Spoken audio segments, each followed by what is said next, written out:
오늘은 종려주일입니다. 종려주일은 부활주일의 바로 전 주일이에요. 예수님께서 왕으로 예루살렘으로 입성하실 때에 많은 사람들이 손에 종려나무를 들고 예수님을 환영했던 그것을 기념하는 주일입니다. 이 종려주일이나 부활주일 같은 기념주일은 본문이 정해져 있어요. 기껏 해야지 마태복음, 누가복음, 마가복음, 요한복음 요 네 개 사이에서 왔다 갔다 할 수밖에 없어요.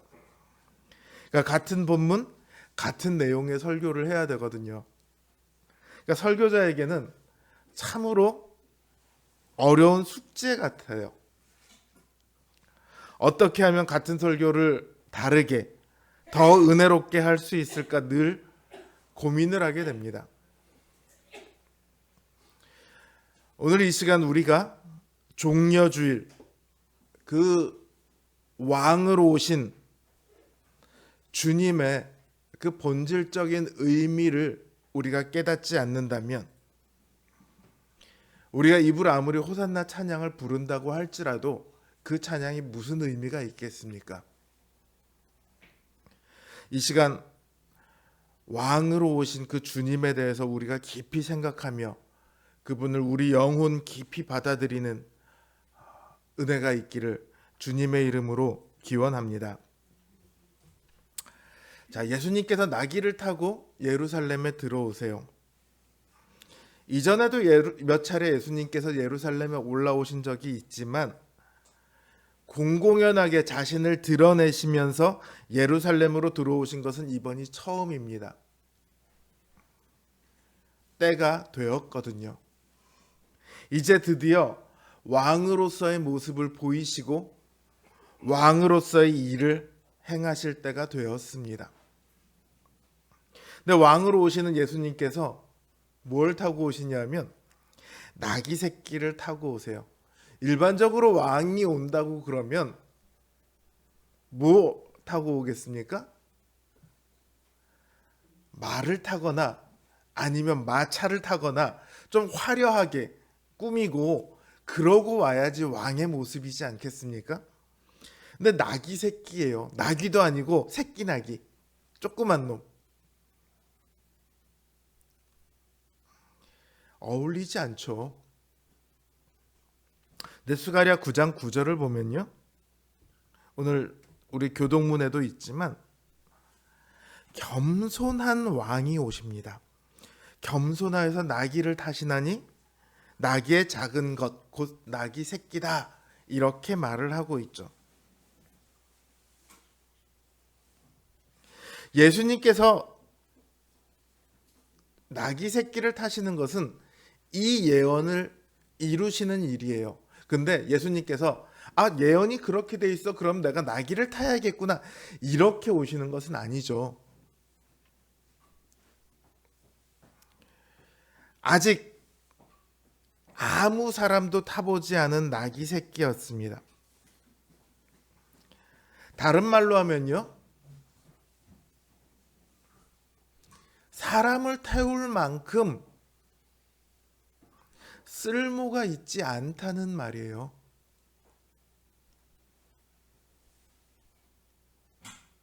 그러니까 왕에게는 어울리지 않지만 겸손의 왕으로 오시는 예수님께는 너무도 잘 어울립니다.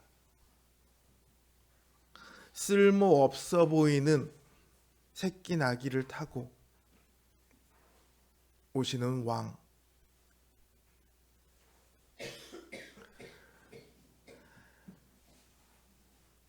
나귀를 타고 오시는 그 왕은 세상에서 가장 강하고 가장 잘나고 가장 힘센 왕과는 거리가 멀죠.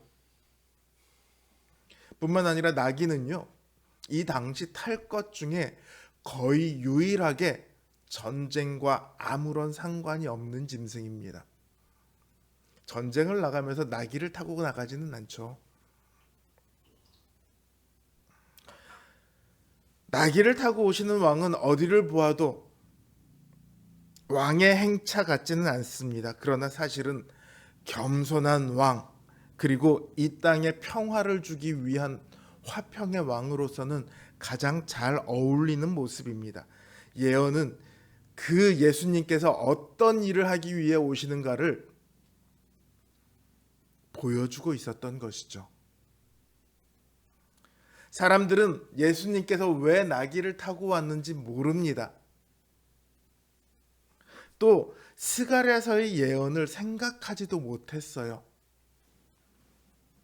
그럼에도 그들은 예수님을 향해 환호합니다. 예수님을 왕이라고 부릅니다. 어쩌면 나귀가 아니라 고슴도치를 타고 와서도 이 사람들은 환호했을 거예요. 그들은 그만큼 왕이 오기만을 기다리고 있었거든요. 그런데 드디어 왕이 오셨습니다. 그들은 예수님을 향해 환호합니다. 찬송하리로다 주의 이름으로 오시는 왕이여.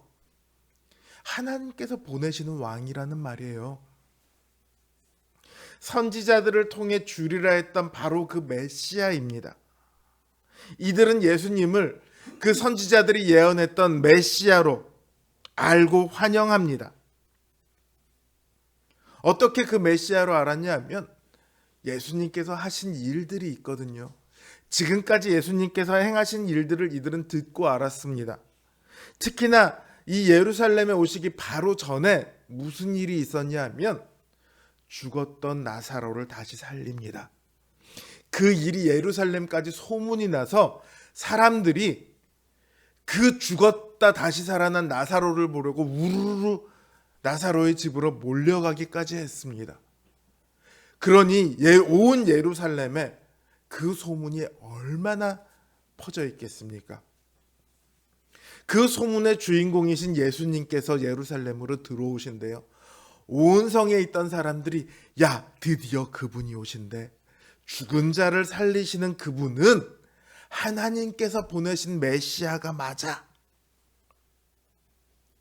그분은 선지자들이 예언했던 것처럼 우리를 모든 대적들로부터 구원하시고 온 땅에 우뚝 솟을 이스라엘 왕국을 세우실 거야. 이제 우리 슬픈 날은 다 끝났어. 괴로운 날은 끝났어. 저분이 오셨으니까 이제 모든 것이 시작될 거야. 그들은 기대했죠. 그래서 그 환호를 합니다. 그런데 이 환호가요, 시편 118편을 인용한 거거든요. 시편 118편을 보면요, 메시아에 대해서 다루고 있는데 이 메시아에 대해서 어떻게 얘기하고 있냐면 건축자들의 버린 돌이 모퉁이 돌이 되었다, 이렇게 얘기를 하고 있습니다.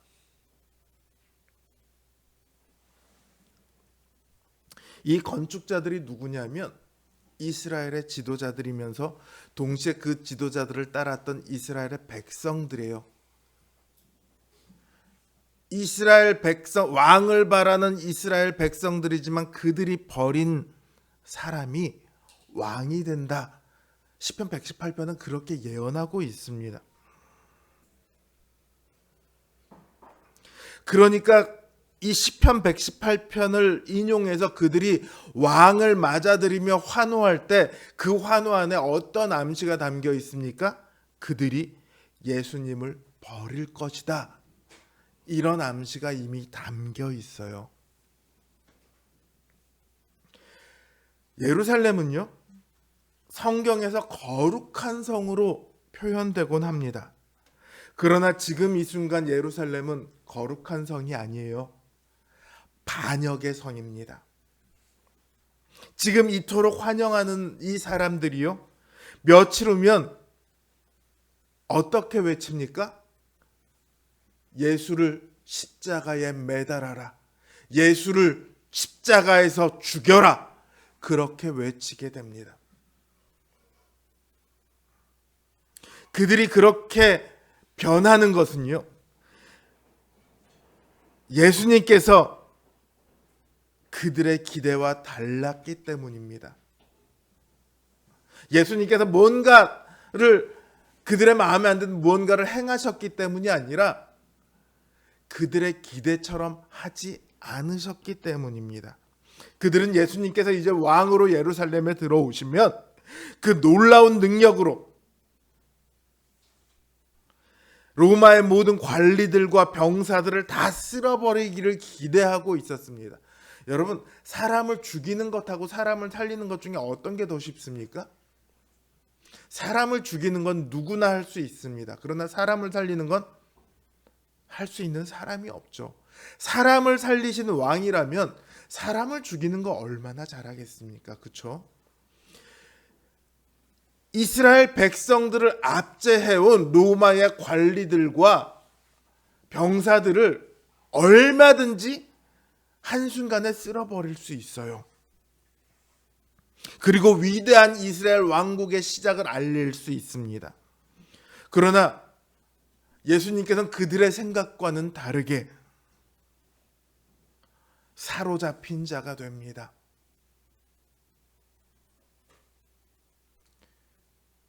대제사장들에게 사로잡혔지만 재판을 받아요. 어디서 재판을 받습니까?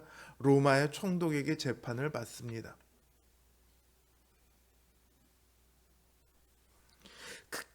죄인의 모습으로 선 예수님은 더 이상 그들의 기대를 한 몸에 받는 왕이 아닙니다. 오히려 그들을 실망케 만든, 그들을 한순간이나마 혹하게 만들었던 왕을 사칭한 죄인일 뿐이죠.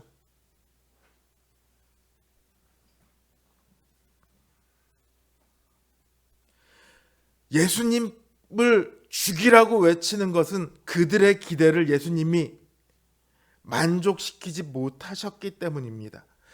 그런데 그들의 기대는 애초부터 예수님께서 오신 목적과 달랐습니다. 그들이 바라던 왕은 이 세상에서 자신들의 육신을 만족시키는 왕이었어요.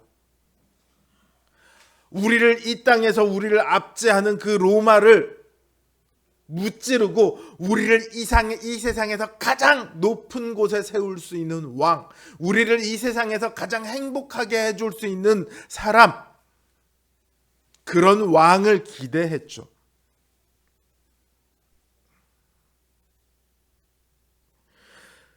요한복음에서 오병이어의 기적을 경험한 사람들이요, 예수님을 붙잡아서 왕으로 세우려고 합니다. 그때 예수님은 그들이 자신을 왕으로 세우려는 이유가 다만 떡을 먹고 배불렀기 때문이다, 이렇게 말씀하시죠. 그리고는 그들을 피해서 도망가십니다. 그들의 기대하는 것이 예수님께서 행하시고자 하는 일과 달랐기 때문입니다. 그들의 기대는요, 이 세상에서 만족하는 데 있습니다. 그러나 예수님께서 오신 목적은 사람들을 이 세상에서 행복하게 만들기 위해서가 결코 아닙니다. 오히려 이 세상으로부터 구원하셔서 영원한 하나님의 나라에 들어가도록 하시기 위해, 그리고 이 땅에 오셨어요. 그리고 그렇게 되기를 기대하십니다.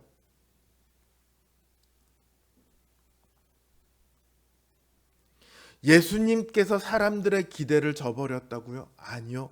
그들이 예수님의 기대를 저버린 거죠. 예수님을 왕으로 영접해서 영원한 하나님 나라의 백성이 되는 대신 그들은 예수님을 십자가에 못 박는 선택을 합니다. 자, 그들의 기대를 따르지 않았다고 해서 예수님을 십자가에 못 박습니다. 그러면 반대로요, 예수님의 기대를 저버린 그들에게는 어떤 결과가 주어지겠습니까? 당장 바리새인들은 예수님을 거부합니다.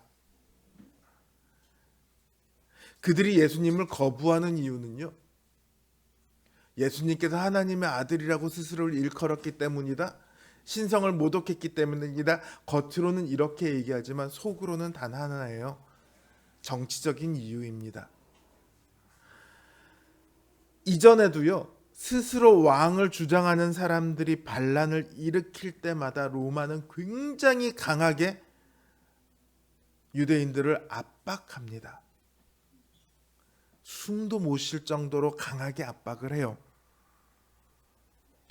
지금은 그나마 어느 정도 종교적이고 사회적인 자유를 얻어 있는 상태입니다. 최소한의 자치권을 보장받은 상태예요. 근데 예수님이 왕이라고 하면 또다시 로마에 의해서 압제당하리라 예상을 합니다. 로마의 압제가 시작되면 예배하는 것조차 쉽지가 않아요. 예루살렘 성전을 보면요, 예루살렘 성전이 있고요. 그 성전 한 귀퉁이에 뭐가 있냐면 로마 군병들이 지켜보는 망루가 있습니다. 그 망대에서 이스라엘 백성들이 예배하는 것을 감시하며 지켜봅니다. 이게 그나마 나아진 거예요. 마치 우리 조선 일제 치하에서 교회가 예배할 때마다 일본 순사들이 와서 그 예배를 지켜봤던 것처럼 그 예배를 감시합니다. 그래도 자유롭진 않아도 예배를 드릴 수라도 있거든요. 근데 이 압박이 심해질 때는 예배를 드리는 것조차 허용되지 않습니다. 그래서 바리새인들은 예수님을 극도로 거부를 합니다. 예수님을 죽여 없애야만 이스라엘이 하나님께 오히려 더 잘 예배할 수 있다, 이렇게 생각을 해요. 사두개인들은 더합니다. 사두개인들은 로마의 통치에 적극 협력하는 사람들이에요. 로마의 총독이 있지만 그 밑에 행정을 하고 여러 가지 일들을 하는 사람들이 이 사두개인들이에요. 유대인들의 통치를 맡고 있는 사람들입니다. 그러니까 이들은 로마의 힘에 기대어서 권력을 누리는 사람들이니까 예수님이 오는 것을 더더욱 싫어하죠. 대제사장들은 유대인 중에 가장 큰 권력을 갖고 있는 사람들입니다. 이들은 그 구약으로부터 시작되었던 아론의 반차를 따르는 레위 계파의 그 아론 계파의 대제사장들이 아니에요. 그 사람들은 이미 명맥이 끊겼습니다. 지금은 새로이 뽑혀서 만들어지는 대제사장들입니다. 이들은 당대 최고의 권력을 갖고 있습니다. 그런데 예수님은 늘 이들을 반대하고 이들을 향해서 정죄하거든요. 그러니까 이들은 가장 적극적으로 예수님을 미워합니다. 예수님을 반대합니다. 이들은요, 돌을 버리는 건축자들입니다. 하나님의 나라에 이 돌은 필요가 없어 그러고 버리죠.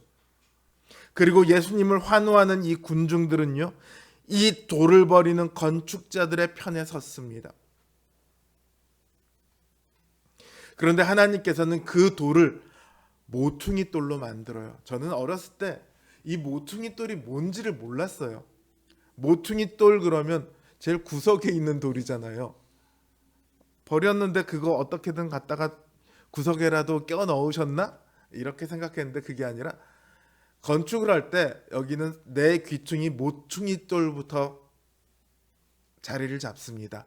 그리고 거기로부터 돌을 하나씩 하나씩 연결시켜서 집을 완성해 가요. 우리나라로 따지면 옛날에 주춧돌 있잖아요. 그 격인 셈이에요. 집을 지탱하는 반석이에요. 하나님께서는 이스라엘이 거부한 예수님을 토대로 삼아 새로운 이스라엘을 만드십니다. 그러니까 건축자들의 편에 선 사람들은 그 하나님의 역사를 거부하는 거죠. 이들은 입으로는 하늘에는 평화여 가장 높은 곳에는 영광이다라고 외쳤습니다. 그러나 그들은 이제 하나님 나라를 통해 임하게 될 가장 완전하고도 영원한 평화를 거부합니다.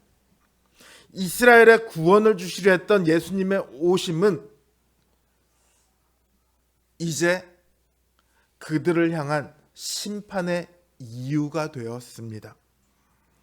예수님이 뭔가를 잘못해서 그렇게 변화된 것이 아니라 그들이 거부했기 때문입니다.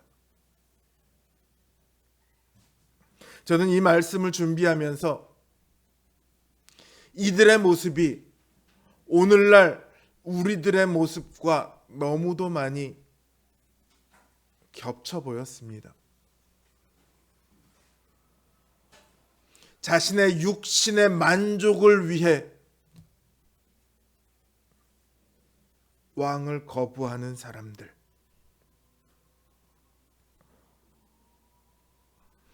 오늘날 한국 교회의 상당수는 어쩌면 이들의 모습과 너무나도 닮아 있지 않은가. 이 땅에서의 만족과 이 땅에서의 행복이 신앙생활의 목적이 되어버린 그런 교회가 되어버리지 않았는가. 저를 너무 무겁게 하더라고요. 무거워질 수밖에 없어요. 왜냐하면 이들의 결말이 심판이기 때문입니다. 예수님께서는 예루살렘이 완전히 멸망되어 사람은커녕 돌 위에 돌 하나 남지 않을 것이라고 말씀하십니다. 예수님을 거부한 그들에게 주어진 심판입니다.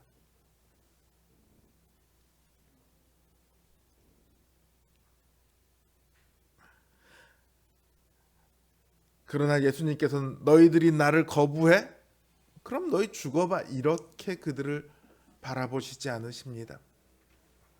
오히려 그들이 평화의 일을 알았더라면 좋았을 것을 하시면서 우십니다. 주님께서는 하늘에는 평화요 가장 높은 곳에서는 영광이라는 그 환호를 이루기 위해 오셨습니다. 죄로 인해 하나님과 원수가 된 인간들을 자신의 생명으로 화목제사를 드려 하나님과 화해하도록 하는 평화의 길을 열기 위해 오셨습니다. 그러나 그들은 그 평화를 거부했습니다. 예수님은 그들이 너무도 안타까웠죠. 예수님의 그 눈물에는요, 인간의 고통을 자신의 것으로 끌어안으시는 놀라운 은혜가 담겨 있습니다. 역사를 보면 이스라엘은 수도 없이 하나님을 거부하고 하나님에 대해 반역을 했습니다. 그리고 이제 하다 이제는 하나님의 아들마저도 죽입니다. 그러나 예수님께서는 그런 이들을 위해 우십니다. 그 울음은 우리를 위한 울음이기도 합니다. 예수님의 마음에는 그 반역자들을 향한 미움이 아니라 긍휼로 가득 차 있습니다. 하나님의 아들이신 예수님께서 인간의 모습으로 이 땅에 오셔서 우리들의 왕이 되신 것은 인간의 왕으로 죽으시기 위해서입니다. 그분은 죽기까지 우리를 긍휼히 여기셨습니다.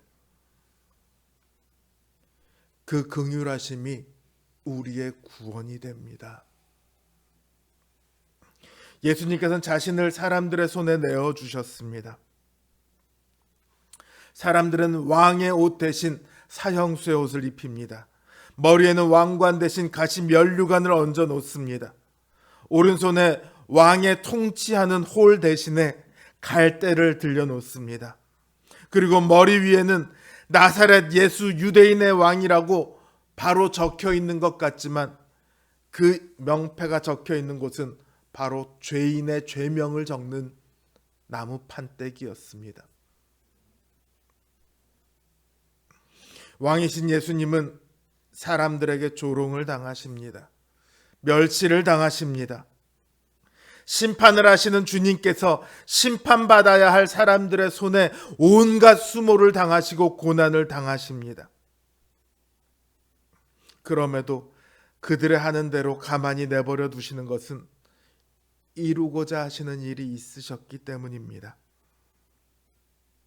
바로 구원입니다.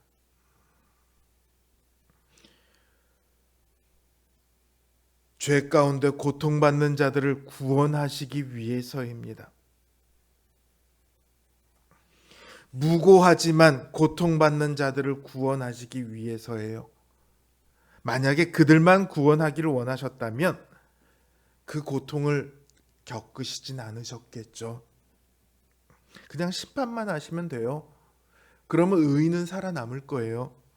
그러나 예수님께서는 자기를 조롱하고 멸시하고 채찍질하고 창으로 찌르는 무죄한 예수님을 죽이라 외치는 바로 그 사람들까지 구원하시기 원하셨기에 끝까지 참으셨습니다.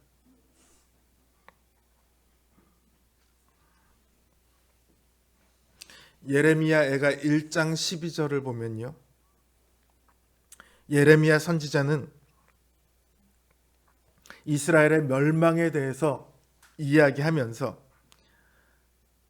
지나가는 모든 사람들이여 너희에게는 관계가 없는가? 이렇게 묻습니다. 이스라엘의 멸망으로 받는 그 고통, 하나님의 진노 아래 있는 그 고통과 너희는 아무런 관계가 없느냐? 이렇게 묻습니다. 성경은 이 똑같은 질문을 우리에게 묻습니다. 예수님의 왕 되심이, 그 고난 받으심이, 십자가의 죽으심이 당신들과 아무런 관계가 없는가?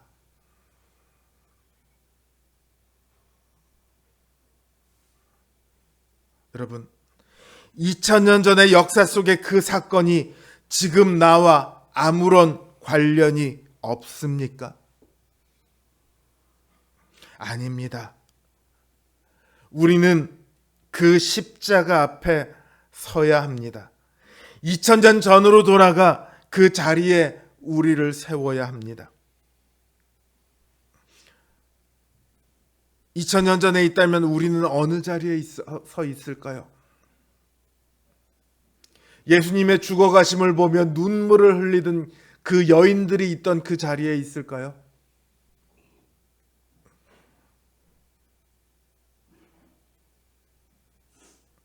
눈물로 예수님의 죽어가시는 것을 바라보던 그 자리는 분명히 아닐 거라고 저는 생각을 합니다.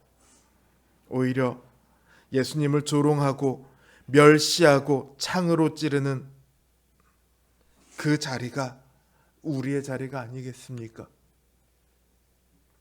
예수님을 조롱하던 강도가 있던 그 자리가 우리의 자리가 아니겠습니까? 그 자리에 우리가 설 때만 예수님께서 우리를 긍휼히 여기시고 우리의 구원이 되시기 위해 이 땅에 오신 우리의 왕으로 예수님을 받아들일 수 있습니다. 그리고 그렇게 예수님을 받아들인 사람만이 그분이 주시는 구원과 평화를 누릴 수 있습니다. 그 자리에 서서 예수님을 받아들이는 사람은 그분의 눈물을 감사함으로 받아들여야 합니다. 예수님을 왕으로 받아들이면요, 우리의 자리는 예수님을 십자가에 못 박으라고 외치는 자들의 자리가 아니라 다시금 호산나 다윗의 아들이여를 외치며 기뻐하는 그 자리로 돌아가게 될 것입니다.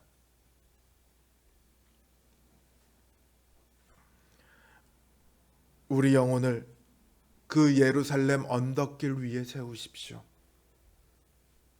그 환호하는 목소리 가운데 함께 외치게 하십시오. 예수님, 주님은 나의 왕이십니다. 나를 위해 우시는 나의 왕이십니다. 고백하십시오. 거기서 우리는 주님을 위해 울게 될 것입니다. 그러나 그 눈물은 감격의 눈물이고 감사의 눈물이겠죠.